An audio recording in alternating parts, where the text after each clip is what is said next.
Finally Samsung Galaxy S23 आ चुका है हमारे पास और ये कोई डेमो पीस नहीं है, यानी आपको जो भी रिव्यू या जो भी ओपिनियन मिलेगा वो बिल्कुल अनफिल्टर्ड होगा, मेरी तरफ से होगा, मेरे एक्सपीरियंस से होगा। मैं हूं आशीष सैनी, ये है बिजनेस एंड टेक्नोलॉजी में मोस्टली हर टॉपिक को, हर चीज को यहाँ पे बिजनेस एंड टेक्नोलॉजी दोनों ही पर्सपेक्टिव से एनालाइज करता हूँ। ज्यादातर प्रोडक्ट खरीदा जाता है उसके टेक स्पेसिफिकेशंस देख के, लेकिन उस ब्रांड के साथ रहा जाता है उस ब्रांड का विजन और स्ट्रेटेजी इस बिजनेस पर्सपेक्टिव जान के। मैं बाय प्रोफेशन 4 सालों से एक टेक्नोलॉजिस्ट कंसल्टेंट हूं और मैंने किया MBA from one of the top most university of this country in the field of sales and marketing. आज हम वीडियो में देखेंगे सैमसंग ने एक्चुअली S23 पे कुछ काम किया है या नहीं किया, या फिर लिटरली S22 को रीमॉडिफाई करके पेस्ट कर दिया है। अल्ट्रा और नॉन अल्ट्रा जो मॉडल्स हैं उनमें फर्क है या नहीं है, इसे आप ओवरव्यू वीडियो की तरह कंसीडर कर सकते हैं। और अगर आपको इसमें मजा आ जाए तो फटाफट से सब्सक्राइब या लाइक और कमेंट तो कर ही देना, ताकि अगर आपको चाहिए तो मैं इसका डिटेल्ड कैमरा कंपैरिजन ला पाऊं। मेरे आईफोन के साथ भी मैं इसे कंपेयर कर दूंगा। Let's get started.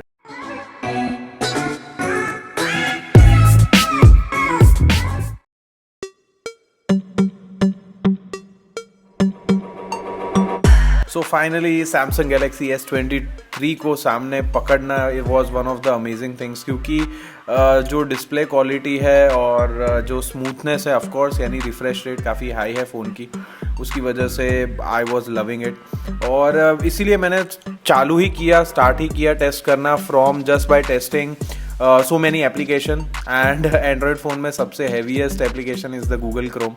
That is what I feel, जो लोग डेली यूज़ करते हैं। अब मैं रेंडरिंग वाले एप्लीकेशंस की बात नहीं करता। Google Chrome के बहुत सारे मल्टीपल टैब्स खोल देना अपने आप में एक चैलेंज है। तो that was of course handled very well by Samsung Galaxy S23। और सैमसंग ने ये भी कहा था, जो मैं आप सबको कहना चाहूँगा अपने इवेंट में, कि one thing was that they have introduced a special 8 Gen 2 Plus chip for Samsung. So वो एक नई चीज़ थी। सो यस, आप डिस्प्ले देख पा रहे होंगे, डिस्प्ले में जो ब्राइटनेस लेवल है वो काफ़ी कम है। अगर मैं आईफोन से मेरे 13 Pro Max से कंपेयर करूँ तो जेन्युइनली जब मैं एंड्रॉयड से आईफोन में शिफ्ट हुआ तब मुझे बहुत ही लोएस्ट जो लेवल होता है ब्राइटनेस का वो नहीं पसंद आता आईफोन में। आज भी वो एंड्रॉयड में बहुत बेहतर होता है, खास करके फ्लैगशिप फ़ोन्स में। So that was one thing जो मुझे बहुत पसंद आया। और अगर मैं प्रोसेसर की बात करूँ तो प्रोसेसर में इन्होंने जो स्पेशल प्रोविज़न करने का बोले वो कुछ ज़्यादा स्पेशल नहीं है, लेकिन इन्होंने क्लॉक स्पीड क्वालकॉम से स्पेशली चेंज करवाई है अपने लिए, अपने S23 वर्जन के लिए, यानी काफ़ी सारी चीज़ें बेहतर हो सकती है। सो अब जो मैं आपको जो स्क्रीन पे दिख रहा है, मैं सर्च कर रहा हूँ एक कॉपीराइट फ्री म्यूज़िक, जिससे हम हमारे S23 के स्पीकर्स को चेक कर सकते हैं। सो ऑफकोर्स कुछ हार्डवेयर चेंजेस नहीं है, लेकिन जब नया वर्जन आता है तो ऑफकोर्स सॉफ्टवेयर में कुछ ना कुछ चेंजेस या कुछ ना कुछ तरीके से इक्वलाइज़र को सेट करके उसे बेहतर करने की कोशिश की जाती है। तो अब आप सुन सकते हैं फ़ोन का audio.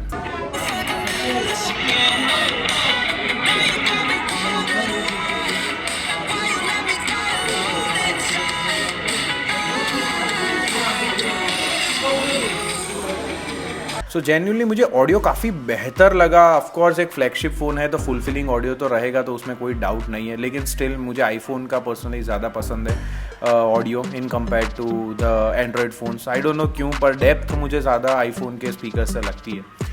Second thing is exterior जो फ़ोन का है उसमें तो कोई बदलाव नहीं है। The body is as exact as S22 ultra.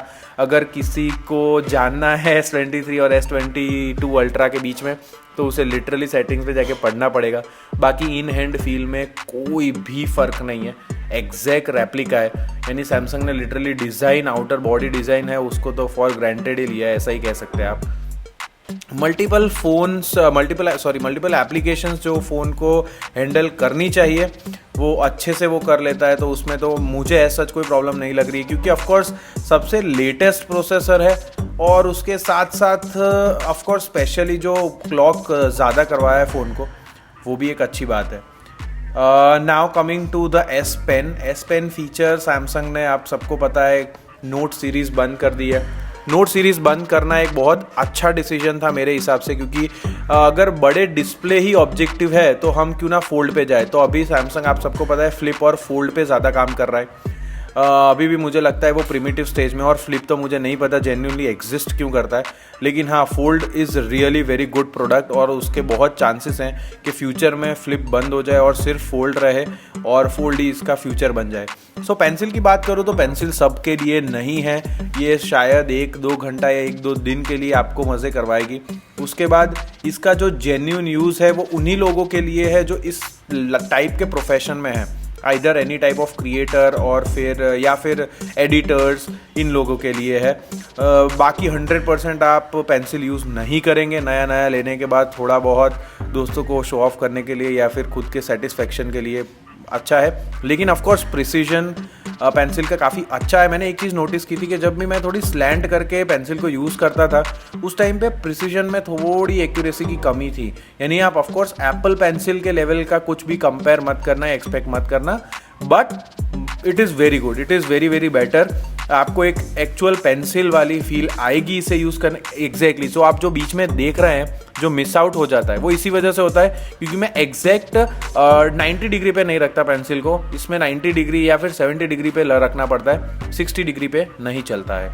So yes, pencil को निकालना रखना सब बहुत ही प्रीमियम फीलिंग है। ऑफकोर्स सैमसंग ने जो मैकेनिकल कनेक्शंस हैं वो काफ़ी अच्छे से काम किया है पूरे फ़ोन में, और पोर्ट्स वगैरह तो आप देख ही पाते हैं, स्पीकर ग्रिल है, चार्जिंग जो टाइप सी दिया हुआ है, everything as same as it was in S22 ultra. So उसमें एज सच कोई भी फ़र्क ज़्यादा नहीं है। So this is this part for the S22 ultra.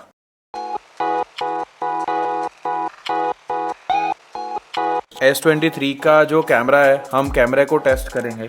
सो अभी जो है वो मैं बेसिक टेस्ट करूंगा, डिटेल टेस्ट आगे आपको वीडियो में देखने मिलेगा जहाँ पे मैं S22 से भी कंपेयर करूंगा और फ्रंट कैमरा बैक कैमरा के सारे फीचर्स टेस्ट करूंगा। लेकिन अभी मैं बेसिक कैमरा टेस्ट जो आपको दिखा रहा हूँ जो आप डेली लाइफ में ज़्यादातर यूज़ करने वाले। सो कैमरा की ओपनिंग स्पीड काफ़ी अच्छी है, जो मोड चेंज होता है from portrait to photo to video आप देख सकते हैं स्क्रीन पे, काफ़ी क्विक है। सो ऑफकोर्स ये फ़ोन नया है तो थोड़ा तो रहने वाला है, लेकिन आई डोंट थिंक कि फ्लैगशिप फोन्स में लेटर ऑन कुछ होता है। सो यहाँ पे मैं ये भी टेस्ट करूँगा, आप देख रहे हैं कि शटर स्पीड जो एंड्रॉयड की प्रॉब्लम होती है वो इसमें कैसी है। सो ऑफकोर्स जो लास्ट फोटो था वो अच्छा है, लेकिन यू कैन सी कि जब भी मैंने वो शटर लैग जो प्रॉब्लम होती है वो है, आईफोन के लेवल को नहीं मैच कर पा रहा है स्टिल, तो शटर लैग एग्जिस्ट करता है। यानी अगर इन शॉर्ट आपके हाथ हिलते हैं या फिर आपको कोई क्विक मूविंग ऑब्जेक्ट को क्लिक करना है तो फिर प्रॉब्लम रहेगी, फोकस लूज़ होगा। लेकिन एज सच आप देख रहे हैं कि जैसे ही मैंने फ़ोटो क्लिक किया, जूम किया, तो काफ़ी क्लियर है फ़ोटोज़। यानी जेन्युइनली अगर स्टेबल हाथों से फ़ोटो क्लिक किया जाता है तो 200 मेगापिक्सल सेंसर जो इन्होंने यूज़ किया है वो गिमिक नहीं है। That is my ultimate statement on this, because बहुत ज़्यादा फ़र्क आ रहा है। यानी जब मैं 200 मेगापिक्सल से फ़ोटो क्लिक कर रहा हूँ तो काफ़ी ज़्यादा इम्प्रूवमेंट है, जूमिंग कैपेबिलिटीज़ नेक्स्ट लेवल चली जाती है। सो वो एक चीज़ है जो नोटिस करने जैसी है, that 200 megapixel is not a gimmick. दूसरी चीज़ आप देख सकते हैं कि जब भी 200 मेगापिक्सल को आपको क्लिक करना होगा तो आपको 4:3 रेशियो में ही फ़ोटो क्लिक करना होगा। सो आप 16:9 में या 21:9 वाले रेशियो में नहीं क्लिक कर पाएंगे, तो ये एक लिमिटेशन कह सकते हैं। क्योंकि फिर ऑफकोर्स अगर आपको उसको 16:9 में क्लिक करना है तो उसे क्रॉप करना पड़ेगा। जब आप 200 मेगापिक्सल में फ़ोटो लेते हैं तो आप देख सकते हैं कि ऊपर कितना प्रोसेसिंग कर रहा है फ़ोन। सो जो सीन ऑप्टिमाइजेशन जिसे कहते हैं सैमसंग, यानी वो फ़ोटो क्लिक करता है, फिर पता करता है कि ये फ़ोटो किस चीज़ का है और फिर उसे वो ऑप्टिमाइज़ करता है। तो ये जो सीन ऑप्टिमाइज़र है वो टाइम लेता है, बट एज सच आपने देखा कि जितना मैं जूम कर रहा हूँ ये एक्सट्रीमली अमेजिंग जूम है।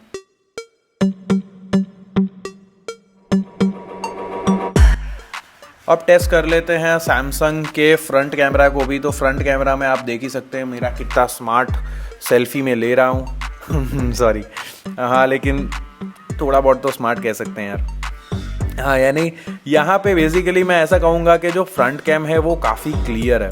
अभी मैं जो iPhone 13 Pro Max यूज़ कर रहा हूँ, अगर उसके फ्रंट कैम से मैं इसे कंपेयर करूँ तो आई वुड से कि इसमें जो डिटेल है, यानी मैं ऐसा कहूँगा कि शार्पनेस पिक्चर की वो काफ़ी ज़्यादा है। अभी ये अच्छी बात भी है, अच्छी बात नहीं भी है। Why would I say that, because काफ़ी लोग हैं जिनको शार्प फोटोज़ नहीं पसंद, उन्हें थोड़े सॉफ्ट फोटोज़ पसंद है, इंस्टाग्रामेबल फ़ोटोज़ पसंद है। ये इंस्टाग्रामेबल नहीं है, आपको इसके ऊपर कुछ ना कुछ एडिटिंग लगाना पड़ेगा।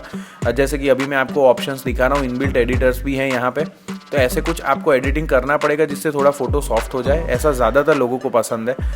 सैमसंग के पहले फ़ोटोज़ ऐसे नहीं होते थे। सैमसंग के पहले फ़ोटोज़ काफ़ी सॉफ्ट होते थे, जो अभी ओप्पो और वीवो में भी आपको देखने मिलता है। इनफैक्ट शाओमी में भी कई बार ऐसा होता है, वन प्लस में भी ऐसा होने लगा है। लेकिन आप मोटरोला को ले लो, ये नए सैमसंग फ़ोन्स को ले लो, आप पिक्सल फ़ोन्स को ले लो, या फिर कभी कभार आईफोन्स को भी ले लो, ये काफ़ी शार्प फ़ोटोज़ लेते हैं। विच मीन्स कि आपके जो अगर फेस पे एक्नेस है, पिंपल्स हैं, डॉट्स है, वो सारे बहुत शार्प तरीके से आपको दिखेंगे, सॉफ्ट नहीं होंगे, इंस्टाग्रामेबल नहीं होंगे। तो आपको फिर बाद में से फ़िल्टर ऐड करना पड़ सकता है, which is not a big thing. आजकल सभी ऐड करते हैं and it is just a one single click जिससे पूरी चीज़ें हो जाती है। सो कैमरा में भी बहुत सारे फीचर्स हैं। ये मेरा फेवरेट फीचर है जो मैं चाहता हूँ आईफोन जल्दी से जल्दी लॉन्च करे। This is director's view. So ये बहुत अमेजिंग चीज़ है जो मैं पहले से सोचता था कि क्यों ना मैं एक साथ तीनों कैमरास को देख पाऊँ और पता कर पाऊँ कि वाइड एंगल से वो सीन कैसा दिखेगा, नॉर्मल से कैसा दिखेगा और क्लोजअप शॉट में कैसा दिखेगा, और साथ साथ में फ्रंट कैमरा, यानी फ़ोन में अभी जितने भी कैमरास हैं उन सब से अभी मुझे डिस्प्ले पे दिख रहा है कि कितने टाइप के वीडियोस कैप्चर हो सकते हैं और ये सारे वीडियोस कैसे दिखेंगे। This is amazing. जब आप एक कंटेंट क्रिएट करते हैं या बीच पे शूट करते हैं, आपको सारे एंगल्स एक साथ कैप्चर करने को मिलते हैं। This is amazing software edition in camera segment from S23।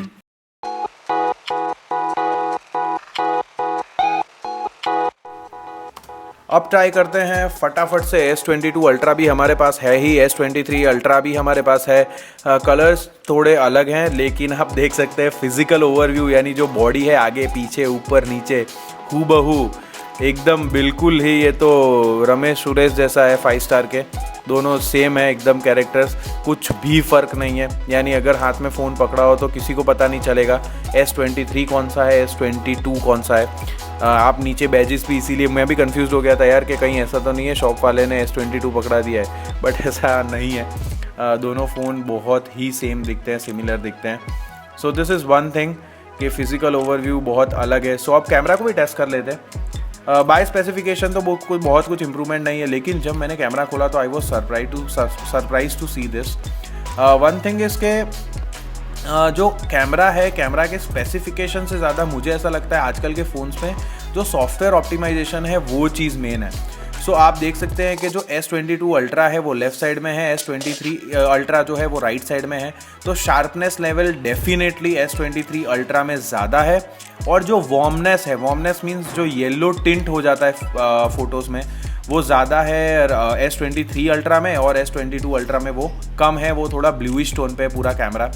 So lenses clean नहीं थे वहाँ पे शॉप पे, तो मुझे लेंसेज क्लीन करने पड़ रहे थे बार बार, बिकॉज ये मेजर चीज़ होती है, मेजर मैस चीज़ होती है। अगर आप लेंस क्लीन नहीं करते तो फ़ोटोज़ बहुत गंदे आते हैं। सो येस, आप एक सबसे पहले तो यूज़र इंटरफेस में चेंज देख सकते हैं कि यहाँ पे S23 अल्ट्रा में मुझे 0.6, 1, 3, 10x इतने सारे जूम ऑप्शंस इस तरह से मिलते हैं, which is easy to handle. लेकिन S22 अल्ट्रा में ऐसा नहीं है। एंड जब मैंने जूम किया, जेन्युइनली 200 मेगापिक्सल वाला जो ये सेंसर है वो बहुत अमेजिंग है। राइट साइड में आप देख सकते हैं कितना क्लियर दिख रहा है मुझे वो फॉन्ट्स, जबकि मैंने 10x पे किया है, और लेफ़्ट साइड में आपको 6x पे वो काफ़ी कम लग रहा है क्लियर। तो ऐसा नहीं है कि जूमिंग कैपेबिलिटीज़ में कुछ भी बढ़ोतरी नहीं हुई है, जूमिंग कैपेबिलिटीज़ और बेहतर हो गई है। यानी अगर आप प्रैक्टिकल डे में जूम करके फ़ोटोज़ क्लिक करते हैं तो 100% S23 अल्ट्रा का कैमरा आपको बहुत ही ज़्यादा इंप्रेस करने वाला है। सो ऑफकोर्स जूमिंग कैपेबिलिटीज़ के लिए ही 22 अल्ट्रा भी फेमस हुआ था, and now again S23 ultra ने भी इसे एक नेक्स्ट लेवल दे दिया है। सो ये चीज़ें बहुत इंपॉर्टेंट है। इसके बाद मैंने एमोलेड डिस्प्ले को चेक करने के लिए डार्क मोड भी टर्न ऑन किया सेटिंग्स में जाके। और मैं वो भी चेक कर रहा था कि अगर कुछ नए options are we getting it और नॉट, बट ऐसा कोई नए ऑप्शंस तो नहीं थे। लेकिन हाँ, जो डार्क मोड है वो काफ़ी अच्छा था, और 4K डिस्प्ले तक भी जा सकती है 3000 by 1440 pixels, which is not 4K exactly, but 2K या 3K कह सकते हैं आप। तो ये भी हो सकता है। सो ये बहुत अच्छा है एक तरीके से, जो आप देख सकते हैं। लेकिन ऑफकोर्स बैटरी काफ़ी कंज्यूम होगी, क्योंकि एक चीज़ मैंने नोटिस की, जब मैंने फ़ोन यूज़ करना स्टार्ट किया था फर्स्ट वीडियो में, इट वाज 44%, और 5-10 मिनट के बाद, इतना यूसेज के बाद it went to 37%। So battery बहुत ओकेइश लग रही है। इतने टेम्पररी चेक के बाद मैं सिर्फ इतना कह सकता हूँ आपको, और ज़्यादा तो डिटेल टेस्ट अगर चाहिए तो कमेंट में आप नीचे लिखिए।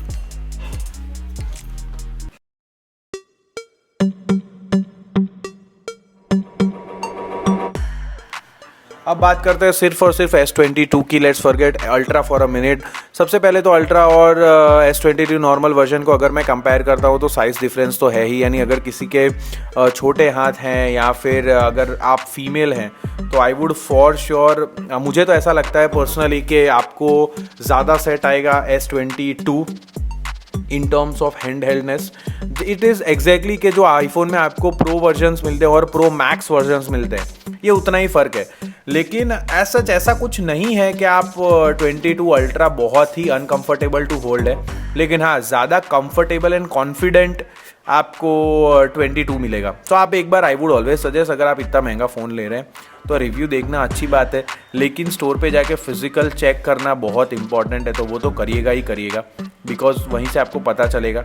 कैमरा का भी जो मैं कंपैरिजन कर रहा हूँ, जो ब्राइटनेस लेवल्स है S23 अल्ट्रा में वो काफ़ी ज़्यादा है। It is 750 nits maximum brightness जिसकी हम बात करते हैं। बाकी सारी चीज़ें बाय स्पेसिफिकेशन सेम है। जो जूम लेंस है 200 मेगापिक्सल वाला, वो आपको S22 नॉर्मल वर्जन में नहीं मिलता है, तो भी आप मेक श्योर कर लीजिए। अगर आप ज़्यादातर वैसे फ़ोटोज़ क्लिक करने वाले हैं तो आपको शायद अल्ट्रा पसंद आएगा। So that is one thing which you have to notice. और सारी चीज़ें अगर मैं बात करूँ तो मैं सेटिंग्स में चेक कर रहा हूँ, मुझे और कुछ चेंजेस तो ऐसा सच मिले नहीं except display size, battery capacity और जो सेंसर कैमरा सेंसर्स कम हुए हैं। तो इन तीनों चीज़ों को आप जाके प्रैक्टिकली चेक करिए, स्टोर में चेक करिए और फिर डिसीजन बनाइए that either you should be going for S23 और S23 अल्ट्रा, क्योंकि साइज़ एक बड़ा फैक्टर होता है लोगों के लिए, क्योंकि डेली में आपको फ़ोन उठाना है, वज़न उठाना है, क्योंकि वज़न में ऐसा ज़्यादा फ़र्क नहीं है एक्सेप्ट साइज़। आई होप आपको ये वीडियो पसंद आया होगा। अगर कुछ भी ऐसा क्वेश्चन है जो अभी भी अनरिजॉल्व है तो फटाफट से नीचे कमेंट बॉक्स में लिख सकते हैं, मैं आपको 100% हर एक कमेंट को रिप्लाई करूंगा। और आप दूसरे कंटेंट भी चैनल पे जाके चेक कर सकते हैं, काफ़ी यूनिक है, कहीं भी आपने नहीं देखे होंगे, जैसे कि क्यों हर एक एंड्रॉइड फ़ोन अपने फ़ोन में स्टॉक एंड्रॉइड नहीं यूज़ करता, या फिर बॉलीवुड क्यों फेल हो रहा है, या फिर काफ़ी सारी case studies and business case studies with technology studies. Till then take care, bye bye. Ashish Saini signing off from business and technology. Take, peace, love, bees, bye.